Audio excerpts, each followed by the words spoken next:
આપણે મિત્રો આગલા લેક્ચરમાં જળ ક્ષમતા એટલે શું એ શીખ્યા, એને માપવા માટેનું સૂત્ર શીખ્યા અને એના આધારે આપણે આ પાઠની મુખ્ય વસ્તુ શીખવાની છે કે જળ વહન કેવી રીતના થાય.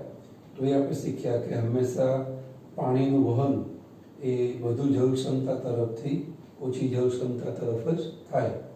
એમાં આપણે જોયું કે જળ ક્ષમતા એટલે પાણીમાં રહેલી ક્ષમતા, પાણીમાં રહેલી સ્થિતિશક્તિ, એને કહેવાય જળ ક્ષમતા. એને દર્શાવવા માટેનો સિમ્બોલ છે psi W, એટલે કે પોટેન્શિયાલિટી ઓફ વોટર, પાણીની ક્ષમતા એટલે કે જળ ક્ષમતા. એ સમપ્રમાણ સંબંધમાં હોય છે દબાણ ક્ષમતા, ગુરુત્વાકર્ષણ બળ ક્ષમતા અને વ્યસ્ત પ્રમાણમાં હોય છે એ દ્રાવ્ય ક્ષમતા. જેમ દબાણ વધે જળ ક્ષમતા વધે.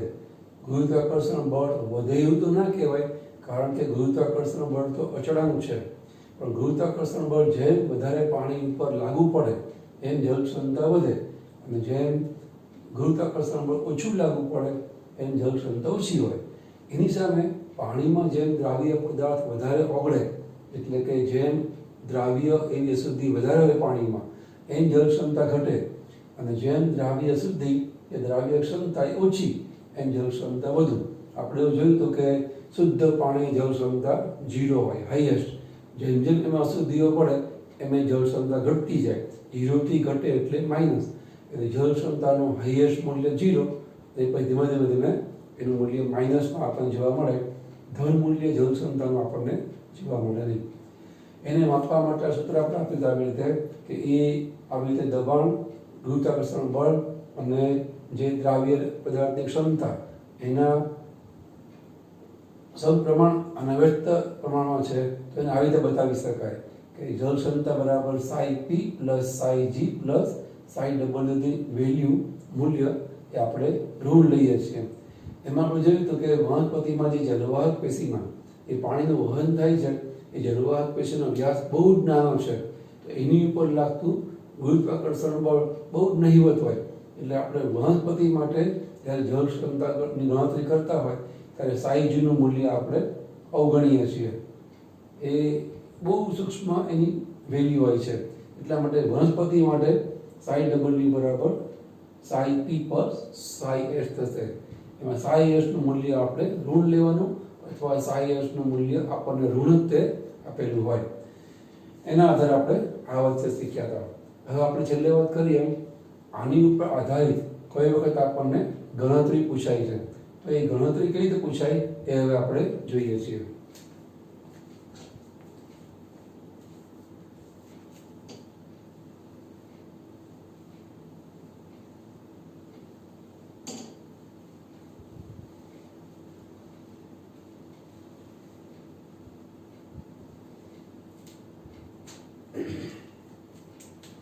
આપણે હમણાં જોયું psi W બરાબર psi P plus psi S એવું થાય. તો આપણને હવે પ્રશ્ન એવો આપેલો હોય, ઉદાહરણ તરીકે જો કોઈ એક વનસ્પતિ કોષ એ ની psi W ની કિંમત -17, એને આપણે કાં તો પાસ્કલ અને કાં તો બારમાં માપતા હોઈએ છીએ. એ જળ ક્ષમતાનો એકમ છે, પાસ્કલ અથવા તો બાર. તો કોઈ એક વનસ્પતિ કોષ એ માટે જે જળ ક્ષમતા છે એની વેલ્યુ એ -17 પાસ્કલ છે. જો બીજો વનસ્પતિ કોષ B psi P બરાબર 8 તથા psi S બરાબર -19 ધરાવે,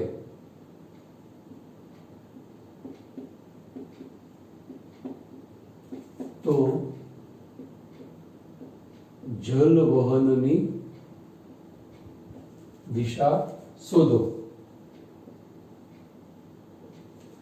હવે તમે જો જલ વહન દિશા એટલે વનસ્પતિના બે કોષ આપણે ધ્યાનમાં રાખીએ છીએ, એમાં આવેલા મિલિયન્સ ઓફ કોષો પૈકી કોષ એ અને કોષ બી જે બીજાને અડીને પાસે ગોઠવાયેલા છે. હવે આપણે નક્કી કરવાનું છે જળ વહનની દિશા કઈ તરફની છે. કોષ એ માંથી પાણી કોષ બી તરફ વહે છે કે કોષ બી માંથી પાણી કોષ એ તરફ વહે છે. અહીંયા આપણને ખબર છે કે પાણીનું વહન હંમેશા વધુ જલ ક્ષમતા એટલે કે સાઈ ડબલ્યુ થી હંમેશા ઓછી જલ ક્ષમતા તરફ થાય. બરાબર. અહીંયા આપણે એ જોવાનું કે જે સાઈ ડબલ્યુ કોષ એ માટે છે અને જે સાઈ ડબલ્યુ ની વેલ્યુ કોષ બી માટે છે, તો જો આ રીતે આપણને મળે તો કોષ એ ની વેલ્યુ જળ ક્ષમતાની બી કરતા વધારે કહેવાય. તો આ સિદ્ધાંત પ્રમાણે એ થી બી તરફ કોષ એ થી બી તરફ પાણીનું વહન થાય.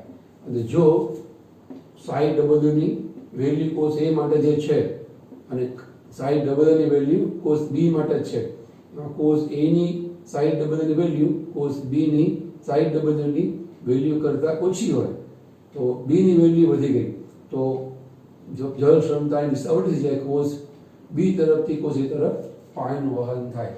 હવે આપણે અહીંયા સાઈ ડબલ્યુ ની એ અને બી કોષ માટે વેલ્યુ જોઈએ. એમાં આપણને સાઈ ડબલ્યુ કોષ એ માટેની વેલ્યુ આપેલી જ છે. અહીં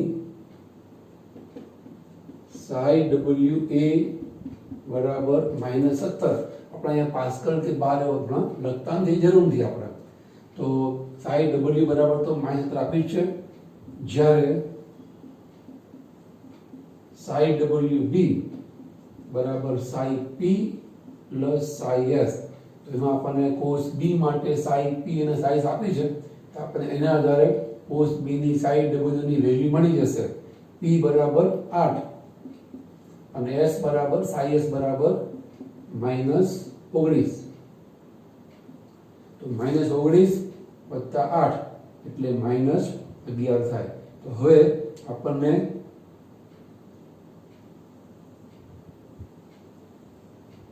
સાઈ ડબલ્યુ ની બી ની વેલ્યુ મળી ગઈ. એવી રીતે અહીંયા સાઈ ડબલ્યુ ની એ ની વેલ્યુ મળી ગઈ. -17 અને -11. આપણને ખબર છે કે ઋણ વેલ્યુ જેમ મોટી એમ એ નાની કહેવાય. 0 કરતા -1 નાનો, -1 કરતા -2 નાનો, -2 કરતા -3 નાનો. એટલે જે માઇનસ સંખ્યાનો આંકડો મોટો એમ વધારે ઓછી કહેવાય. અહીંયા -11 એ -17 કરતા મોટા કહેવાય. -17 11 કરતા મોટી છે, પણ ધન હોય તો ઋણમાં જેમ સંખ્યા મોટી એમ એની કિંમત ઓછી કહેવાય. અહીંયા સાઈ ડબલ્યુ એ ની વેલ્યુ -17 એ સાઈ ડબલ્યુ બી ની વેલ્યુ સાઈ ડબલ્યુ બી ની વેલ્યુ કરતા નાની છે. આવું થશે, કારણ કે અહીંયા સાઈ ડબલ્યુ એ -17 છે અને સાઈ ડબલ્યુ બી ની વેલ્યુ 11 છે. તો -11 મોટા કહેવાય -17 કરતા. સંખ્યા રેખા ઉપર તમે જાણો છો કે 0 આવે 1 2 3 4. અહીંયા માનો કે 10 1 2 3 એવી આગળ જાઓ તો -11 પછી -17. તો એ નાના બનતા જાય. આમ તરફ આવો એમ સંખ્યા મોટી મોટી બનતી જાય. તો -17 છે એ -11 કરતા નાના કહેવાય. તો એવી રીતે સાઈ ડબલ્યુ એ નાની કિંમત ધરાવે છે સાઈ ડબલ્યુ બી કરતા. એટલે આપણે હમણાં જોયું એમ સિદ્ધાંત પ્રમાણે આની વેલ્યુ વધારે જળ ક્ષમતાની, આની ઓછી છે. એટલે પાણીના વહનની દિશા આપણને એ થી બી તરફ જોવા મળશે. આ આપણો જવાબ જે આપણને પ્રશ્નમાં પૂછ્યું છે. જળ વહનની દિશા કઈ હશે? તો જળ વહનની દિશા છે કે અહીંયા આ કિંમતો પ્રમાણે આપણને કોષ બી તરફથી કોષ એ તરફ આપણને વહેતું જોવા મળશે. બરાબર. આ સિવાય હજી આપણે એક બે સમજ્યો તમને ખ્યાલ આવે.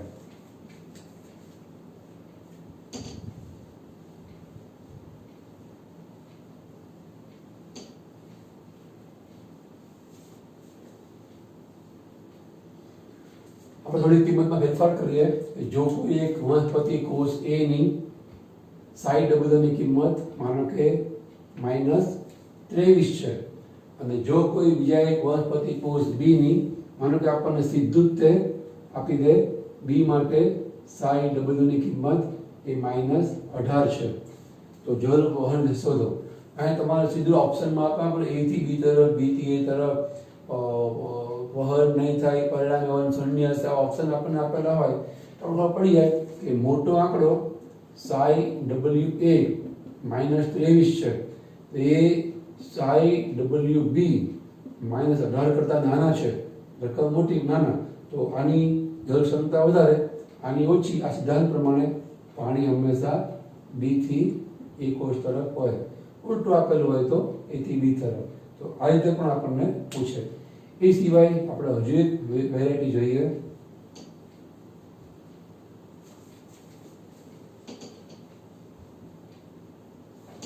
જો કોઈ એક વનસ્પતિ કોષ A ની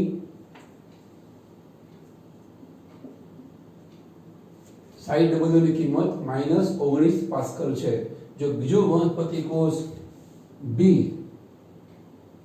એની સાઈ P ની કિંમત માનો કે 8 છે,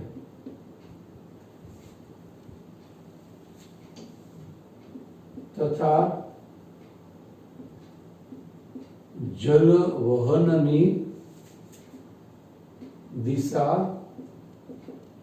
A થી B તરફ છે, તો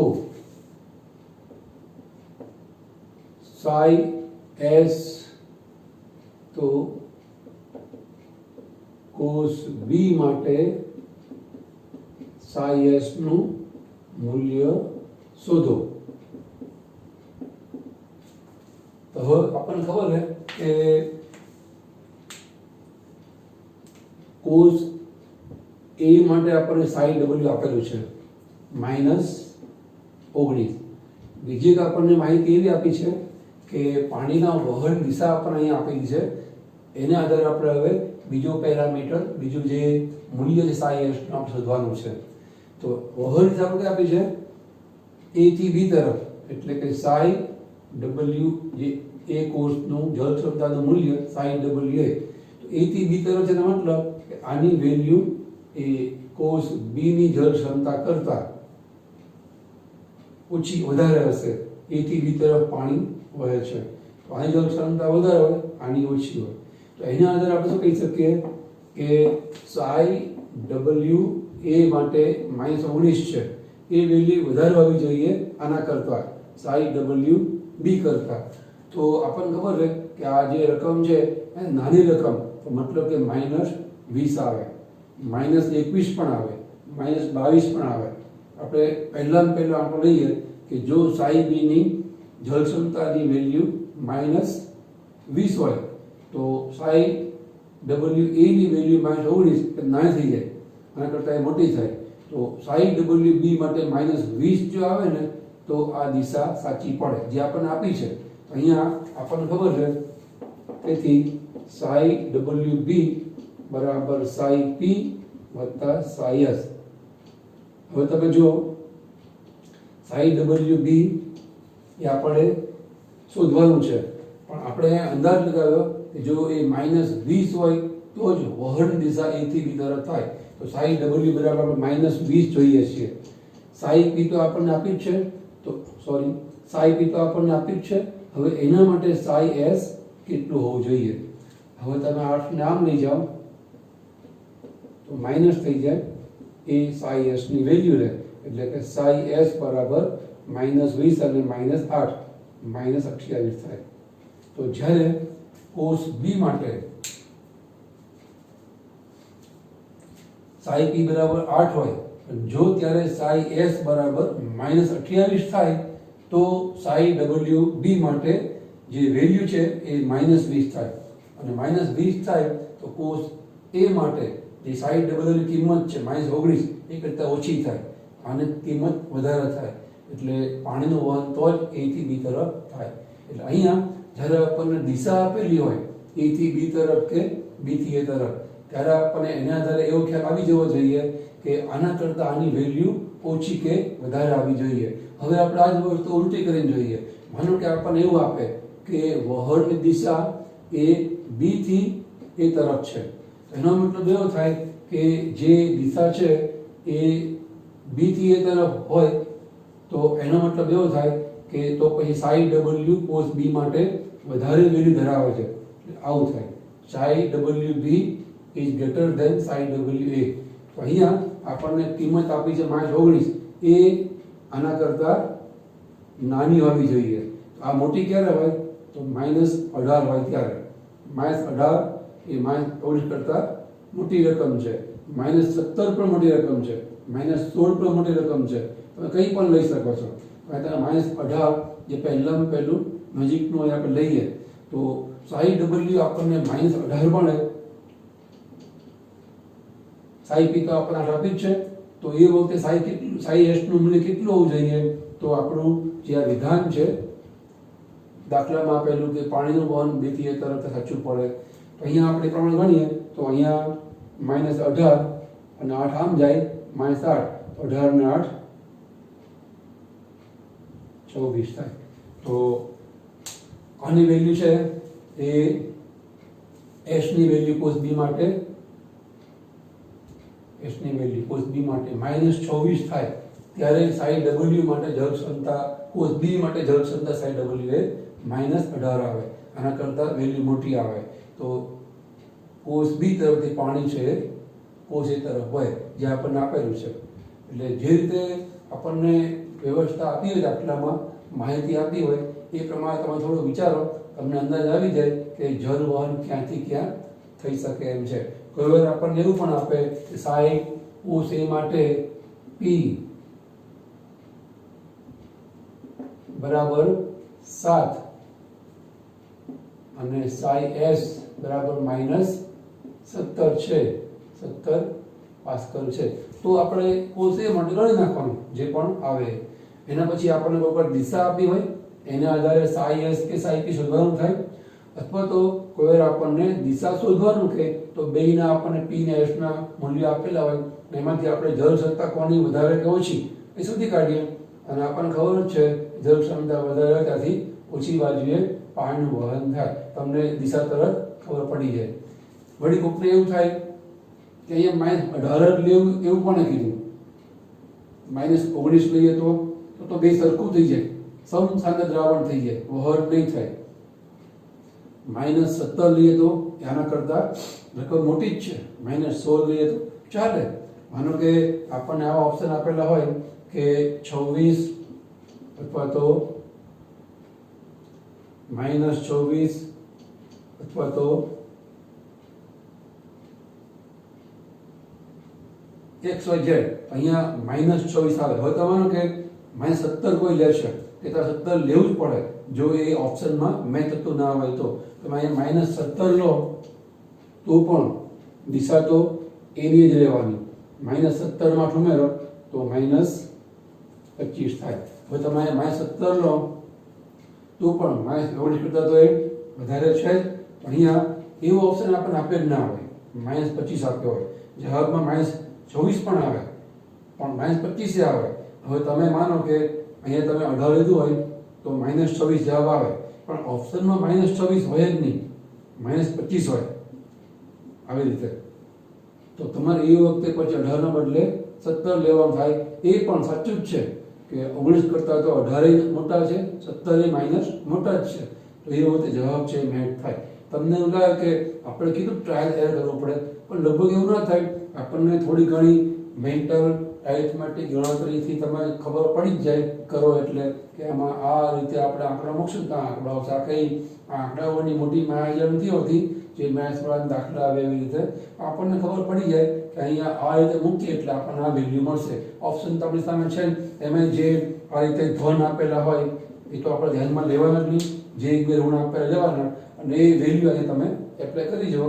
જો આની વેલ્યુ વધારે આવે એ જવાબ આપણો સાચું, કારણ કે વહન આમથી આમ થાય છે એટલે સાઈ WB માટે વધારે મોટી મૂલ્યવાળી રકમ આવવી જોઈએ. તો એના આધારે આપણને ખબર પડે. તો આવી રીતે કોઈ વખત આપણને જળ ક્ષમતા ઉપર આવા ન્યુમેરિકલ પણ પૂછાય છે. તો એ ન્યુમેરિકલને આધારે આપણને જે કંઈ પ્રશ્ન પૂછે આવડે થોડીક આપણે પ્રેક્ટિસ કરી. તમે પણ જે પાછલા વર્ષના પેપર હોય, જે પ્રેક્ટિસ બુક હોય, એમાં તમે જોશો તમને થોડું આવું મળી આવશે. જૂના ગુજકેટના પેપરમાં ક્યાંક ક્યાંક આવા પ્રશ્નો છે પૂછાયેલા છે. સહેલા હોય છે, એકવાર તમારા દૃષ્ટિકોણ દિમાગમાં ખુલી જાય કે આવી રીતે આને વિચારે કે સોલ્વ કરે, તરત તમે ઓરલી પણ સોલ્વ કરી શકો. કારણ કે આપણને ખબર પડી જાય કઈ વેલ્યુ ક્યાં મૂકવાની છે, એ ખ્યાલ આવે અને જળ ક્ષમતા વધારવાથી ઓછી તરફ વહન પામે છે પાણીનું, એટલું ખબર પડે. એના આધારે તમે તરત જ ઓરલી મેન્ટલી પ્રશ્ન સોલ્વ કરી શકો.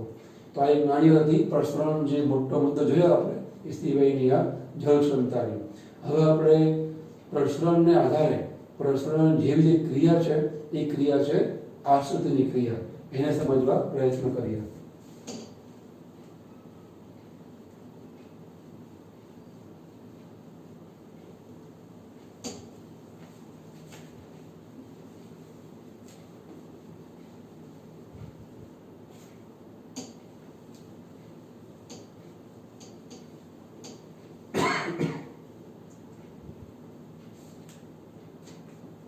જો આશ્રિતની વ્યાખ્યા આ પ્રકારની છે.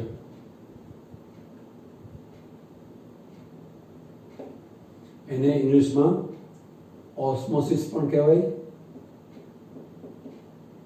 અને તમારી કદાચ કેમિસ્ટ્રીની બુકમાં આશ્રિતિ માટે આ શબ્દ પણ વપરાયેલો છે, રસાકર્ષણ.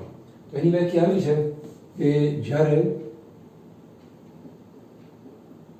બે ભિન્ન એટલે કે જુદી જુદી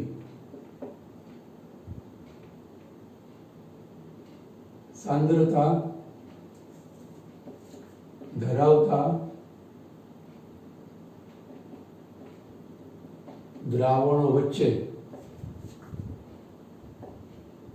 અર્ધ પ્રવેશશીલ પટલ મૂકવામાં આવે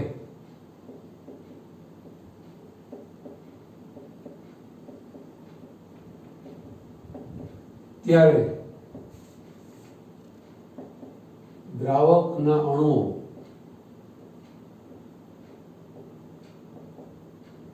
હંમેશા મંદ દ્રાવણથી સાંદ્ર દ્રાવણ તરફ ગતિ કરે છે. તેને આશ્રુતિ અથવા રસાકર્ષણ કહેવાય છે. ધ્યાનથી આશ્રુતિની વ્યાખ્યા આપણે સમજવા ફરી પ્રયત્ન કરીએ કે જ્યારે બે ભિન્ન સંકેન્દ્રણ ધરાવતા દ્રાવણો વચ્ચે અર્ધ પ્રવેશશીલ પટલ મૂકવામાં આવે ત્યારે દ્રાવકના અણુઓ હંમેશા મંદ દ્રાવણથી સાંદ્ર દ્રાવણ તરફ પ્રસરણ પામે, ગતિ કરે. તો એ જે દ્રાવકના અણુઓ મંદ દ્રાવણથી સાંદ્ર દ્રાવણ તરફ જાય, પ્રસરે, એ ક્રિયાને કહેવાય આશ્રુતિ અથવા તો રસાકર્ષણ. અહીંયા આપણે સાંદ્રતા અથવા સંકેન્દ્રણ એ આગલા લેક્ચરમાં જોયું કે દ્રાવણમાં રહેલી દ્રાવ્યની માત્રા એને કહેવાય સાંદ્રતા. અહીંયા આપણે એવા બે દ્રાવણ લઈએ છીએ કે જે બંનેની સાંદ્રતા ભિન્ન છે, અલગ અલગ છે. એટલે એકમાં દ્રાવ્ય વધારે છે, એકમાં ઓછું છે. એક દ્રાવણમાં દ્રાવ્ય ઓછું છે અને બીજા દ્રાવણમાં દ્રાવ્ય વધારે છે. તો બેની સાંદ્રતા અલગ અલગ કહેવાય. તો એવા બે દ્રાવણો લઈએ. પછી કયા દ્રાવણો એ આપણી જરૂરિયાત પર આધાર રાખે, ખાંડનું દ્રાવણ, મીઠાનું દ્રાવણ વગેરે. પણ જે પણ બે દ્રાવણો લઈએ એનું સંકેતન અલગ અલગ હોય. પછી બેને આપણે જોડીએ. કેવી રીતે? તો અર્ધ પ્રવેશી પટલ વડે આપણે એને જોડીએ છીએ. તો એ વખતે જેવું આપણે બે દ્રાવણને પડદાથી જોડીએ, જે પડદાનું નામ છે અર્ધ પારગમ્ય પડદો અથવા અર્ધ પ્રવેશી પડદો, તો તરત જ તે અર્ધ પારદર્શક પડદાનો હેતુ કે નામ જ છે કે ફક્ત દ્રાવકને પસાર કરે. દ્રાવક મતલબ મોટા ભાગે પાણીને, દ્રાવ્યને પસાર નહીં કરે, એટલે તેને કહેવાય અર્ધ પારગમ્ય પડદો. તો જેવા બે દ્રાવણ સંપર્કમાં આવે એ પૈકી જેમાં દ્રાવ્ય ઓછું હોય એ મંદ દ્રાવણ કહેવાય, એટલે કે દ્રાવક વધારે હોય તો એને મંદ દ્રાવણ કહેવાય. એમાંથી પાણી જે સાંદ્ર દ્રાવણ છે, જેમાં પાણી ઓછું છે, એ તરફ જશે, કારણ કે આપણે સમજીએ છીએ જે તરફ પાણી વધારે હોય એ તરફ જળ ક્ષમતા વધારે હોય, જે તરફ પાણી ઓછું હોય, દ્રાવણ સાંદ્ર હોય, એ તરફ જળ ક્ષમતા ઓછી હોય, કારણ કે પાણી વધારે માટે જળ ક્ષમતા વધારે, પાણી ઓછું, સાંદ્ર દ્રાવણ ઓછું હોય, જળ ક્ષમતા ઓછી. તો પાણીમાં જળ ક્ષમતા વધારે હોય એ તરફથી જળ ક્ષમતા ઓછી હોય એ તરફ હોય, એટલે મંદ દ્રાવણથી પાણી કે દ્રાવક એ સાંદ્ર દ્રાવણ તરફ હોય. તો પાણીના વહનને કહેવાય ઘર્ષાકર્ષણ કે આશ્રુતિ. આપણે અગાઉ સમજાવ્યું હતું કે આશ્રુતિ એક પ્રકારનું પ્રસરણ જ છે. અહીંયા આપણે એ જ વસ્તુ સમજાવી કે પાણીનું પ્રસરણ થાય એટલે કે દ્રાવકનું પ્રસરણ થાય, પણ દ્રાવણના દ્રાવ્યનું પ્રસરણ ના થાય. આપણે વચમાં પડદો એક પ્રકારના ગુણધર્મવાળો મૂક્યો છે કે જે ફક્ત પાણીને પસાર કરે, અને એ જે પસાર થાય એ પ્રસરણના નિયમ પ્રમાણે પસાર થાય છે. એટલે કે જે વસ્તુ જ્યાં વધારે હોય ત્યાંથી ઓછી હોય તરફ ગતિ કરે. તો પાણી જ્યાં વધારે હોય એવા મંદ દ્રાવણથી, પાણી જ્યાં ઓછું હોય એવા સાંદ્ર દ્રાવણ તરફ પાણી ગતિ કરે. તો એવા એ પાણીના ફક્ત પાણીના પ્રસરણને કહેવાય આશ્રુતિ. અને આપણે પાઠમાં એ સમજવાનું છે વનસ્પતિમાં પાણીનું વહન કેવી રીતે થાય છે. જમીનમાંથી મૂળમાં, મૂળમાંથી પ્રકાંડમાં, ત્યાંથી પર્ણમાં, અને છેવટે પર્ણમાંથી વાતાવરણમાં બાષ્પોત્સર્જનથી કેવી રીતે ગુમાવે છે. તો એ વખતે આપણને ખ્યાલ હોવો જોઈએ કે કયા કોષમાં એ પાણીનું પ્રમાણ વધારે છે કે ઓછું છે. એટલે કે આશ્રુતિ એ કયા કોષથી કયા કોષ તરફ થઈ અને પાણીનું વહન થશે. તો અહીંયા આપણને વ્યાખ્યાનો આ રીતે બરાબર દિમાગમાં અર્થ સમજાવવા જોઈએ, તો આપણે વ્યાખ્યા ગોખવી નહીં પડે. આપણે ફરી એકવાર જોઈએ વ્યાખ્યા કે જ્યારે બે અલગ અલગ સંકેતનવાળા દ્રાવણોને અર્ધ પ્રવેશિત પટલ વડે જોડીએ તો જે દ્રાવણ મંદ છે ત્યાંથી અંધ દ્રાવણ તરફ ફક્ત દ્રાવક ગતિ કરે એને કહેવાય આશ્રુતિની ઘટના. અહીંયા જે અર્ધ પ્રવેશિત પટલ છે એ જો વાત કરીએ, જે પટલ કે પડદા છે એ સામાન્ય રીતે 4 પ્રકારના હોય. એક તો પ્રવેશશીલ અથવા પૂર્ણ પ્રવેશશીલ પટલ, બીજો એનાથી વિરુદ્ધ અપ્રવેશશીલ પટલ, અને ત્રીજો જે આપણે વ્યાખ્યામાં આ શબ્દની ક્રિયામાં ઉપયોગમાં લીધો છે એ અર્ધ પારગમ્ય અથવા અર્ધ પ્રવેશશીલ. અને ચોથો એક પડદો છે એ છે પસંદગીમાન પ્રવેશશીલ પટલ. પૂર્ણ પ્રવેશશીલ પટલ એના નામથી જ આપણને એનું કામ સૂચવે છે કે દ્રાવણના પૂરેપૂરા ઘટકોને પસાર કરે. દ્રાવણમાં 2 ઘટકો હોય, દ્રાવ્ય અને દ્રાવક. તો એ જો બંનેને પસાર કરે એને કહેવાય પૂર્ણ પ્રવેશશીલ પટલ. ઉદાહરણ તરીકે કાપડ, કાગળ, આવા જે પડદાઓ છે, જેમ કે આપણે ખાંડનું દ્રાવણ લઈએ અને કાપડમાં એને ગળીએ કે ચા આપણે ગળીએ, દૂધ અને ખાંડનું જે દ્રાવણ છે, પ્રવાહીને ઘરનું દ્રાવણ, ગળ્યું દૂધ, તો એવું ના બને ખાંડ ઉપર દૂધ નીચે પડે કે પાણી મીઠાનું આપણે દ્રાવણ બનાવી અને ગાળી તો પાણી નીચે પડે મીઠું ઉપર, કે મીઠું નીચે પડે પાણી, એવું નહીં થાય. એ દ્રાવણ ગળાઈ જશે ખાંડનું કે મીઠાનું, ખાલી એમાં કચરો હોય કે ઘન શુદ્ધિ વાળ કે કાંકરી એ જ ગળાશે. તો એ દ્રાવણના બંને ઘટકો, દ્રાવ્ય અને દ્રાવક, પાણી અને ખાંડ, પાણી અને મીઠું પસાર કરે છે. તો એને કહેવાય પૂર્ણ પ્રવેશિત પટલ. આ પડદાઓ છે પૂર્ણ પ્રવેશિત પટલના, એ કૃત્રિમ પડદાઓ કહેવાય. વનસ્પતિમાં કુદરતી જોવા મળે કુદરતી પૂર્ણ પ્રવેશિત પટલ એ કોષ દિવાલ છે. વનસ્પતિની કોષ દિવાલ છે એ કુદરતી જોવા મળતો પૂર્ણ પ્રવેશિત પટલ કહેવાય. એવી રીતે અપ્રવેશિત પટલ, તો જે કાચ છે, પછી પતરું છે અથવા ધાતુ, સ્ટીલની, સ્ટેનલેસ સ્ટીલની તપેલી કે વાસણ, એમાં તમે દ્રાવણ ભરો મીઠાનું, ખાંડનું કે કાચનું બીકર લેબોરેટરીમાં આપણે એમાં કંઈક ભરીએ તો એવું નહીં બને કે મીઠું બહાર નીકળે, પાણી અંદર મીઠું બહાર નીકળે, એવું નહીં બને. ક્રેક હોય, એમાં કાણું હોય, દ્રાવણ પૂરેપૂરું બહાર નીકળશે. ટૂંકમાં આવા પડદાઓ છે એને કહેવાય અપ્રવેશશીલ. એ દ્રાવણના 2માંથી એક પણ ઘટકને પસાર કરે નહીં, એને કહેવાય અપ્રવેશશીલ. એ કૃત્રિમ છે. વનસ્પતિમાં પણ આવા કુદરતી પડદાઓ હોય, જેમ કે લિગ્નિનથી સ્થુલિત કોષ દિવાલ, આપણે 11માં વનસ્પતિ પેશીમાં સમજાવીએ કે જે કોષ દિવાલ પર લિગ્નિનનું સ્તોલન થાય એ કોષ દિવાલ એ કોઈ પણ પદાર્થથી આપણા માટે અપ્રયોજક થઈ જાય, એટલે કે કોષને મૃત કોષ કહેવાય. જેમ કે દ્રવોતક પેશી, એમાં લિગ્નિનનું સ્તોલન હોય. જલવાહકમાં જલવાહક તંતુઓ કે જલવાહક દ્રવોતક તંતુઓ, એમાં લિગ્નિનનું સ્તોલન હોય. તો એ કોઈ વસ્તુની પછી આપણે કરશે એટલે તેમાં ક્ષાર પાણીનું વહન શક્ય બને છે. ટૂંકમાં કુદરતી જોવા મળતા અપ્રયોજિત પટલના ઉદાહરણ થયા. એવી રીતે જે આપણે આશ્વાદનની ક્રિયામાં જરૂર છે એવા પડદો અર્ધ પારગમ્ય પડદો, જેમ કે વ્યવહારમાં આપણી લેબોરેટરીમાં અમારી લેબોરેટરીમાં જોવા મળશે. એ સામાન્ય તમને દેખાવામાં પેપર જેવું જ લાગે, એને કહેવાય પાર્ચમેન્ટ પેપર અથવા સેલોફેન પેપર. એ પેપરના જે તાતણાઓ હોય એવી રીતના મશીનથી ગૂંચવાયેલા હોય કે એમાં તમે જ્યારે ખાંડનું દ્રાવણ ગાળો, એનું ગળની જેવું કોન જેવું બનાવી તમે એમાં ખાંડનું દ્રાવણ નાખો તો પાણી પડશે, ખાંડ ઉપર રહેશે. મીઠાનું દ્રાવણ નાખો, પાણી પડશે, મીઠું છે ઉપર રહે. એટલે કે એ દ્રાવણના કુલ બે ઘટકો દ્રાવ્ય અને દ્રાવક પૈકી ફક્ત દ્રાવકને પસાર કરે, દ્રાવ્યને પસાર નહીં કરે એવા પ્રકારના કાગળ કે પડદા હોય. એવી રીતે સજીવોમાં જોવા મળે એવા કુદરતી અર્ધ પારગમ્ય પડદા એ છે દેડકાનું મૂત્રાશય, પછી મરઘીના ઈંડાનું અંડકોષ રસ પટલ. ટૂંકમાં આ બધાનો મતલબ થાય કોષ રસ પટલ. પ્રાણી કોષમાં જે કોષ રસ પટલ છે કે વનસ્પતિ કોષમાં કોષ દિવાલની અંદર જે કોષ રસ પટલ છે એને કહેવાય અર્ધ પારગમ્ય કે અર્ધ પ્રવેશિત પડદો. એ ફક્ત પાણીને આપણે શક્ય બનાવે, પાણીને આરપાર પસાર કરે, પણ દ્રાવ્યને ક્ષારોને પસાર થવા દેશે નહીં. એને કહેવાય અર્ધ પારગમ્ય પડદો.